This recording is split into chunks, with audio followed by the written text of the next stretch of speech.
Hi, this is Jennifer Lawrence with the America First Project. We're here with Millie. And Millie, how old are you? 11. 11, and where are you from? Northern Virginia. Northern Virginia. So you are decked out. You look fabulous. Why do you support Mr. Trump? So one day I was at home watching the TV. This is before the election sort of began. And then there was this guy.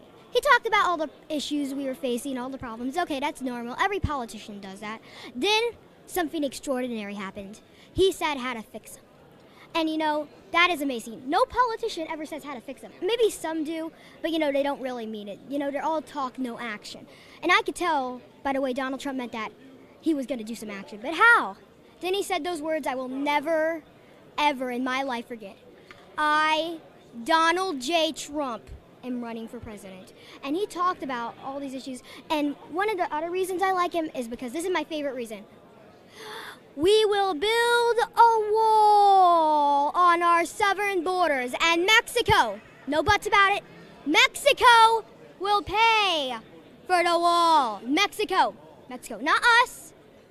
Mexico, one way or another, they are paying for that wall. They will.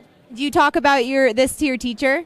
Oh, yeah, she's actually a Republican. Oh, she is? Does anybody in your school give you a hard time for supporting Mr. Trump? Lots of the kids in my class do. Mostly the sixth graders do a lot, Yeah. What do they say to you? Well, they say they really know me for my golden jacket I love, but then they say, oh, it's Trump girl and stuff like that. But, I don't let it get to me. So what are the major problems you see in this country? Immigration, I love immigrants. If they come here legally. I don't like the word illegally. I like legally. And if they're not going to do that, we have to put some precautions. As a kid, what do you see as other than immigration, what is the other problems that you see? Education. The teachers union controls everything. So I like how Donald Trump put in charge of education a lady named Miss Betsy, I think. Betsy DeVos? Yes, Miss Betsy DeVos. And she's just great. She's doing everything we need to. And I heavily support school choice. Did your parents get you involved in politics? Not really. Actually, my mommy was a Ted Cruz supporter in the primaries. I told her on the primary the day of voting, I told her to vote for Trump. She needs to vote for Trump. She didn't listen to me. That's okay. But now, after the primary, she realized the mistake she did. I like Ted Cruz, just not as much as Donald Trump. What do you want to be when you grow up?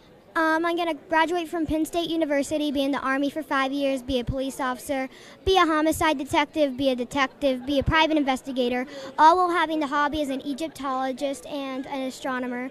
And then I'll retire, become a judge, and then if the country really needs me, I'll run for president. Yes, on the Supreme Court.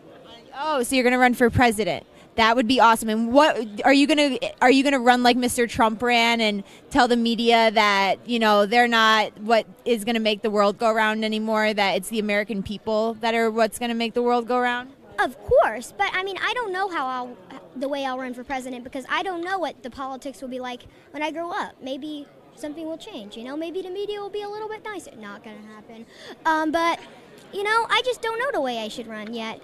And maybe, I won't know that until I'm ready to run for president, which is way after I'm 30, let's just say that. So if Mr. Trump wasn't in the election this cycle, would you have been involved in politics like you are? I don't really know. I've always been involved in politics, but just not really that much, just a little bit. But, without Trump, I wouldn't be here. I wouldn't be at CPAC. I would just be at home, watching TV, playing video games, watching Disney, maybe watching a little bit of news, but not as much as I do now.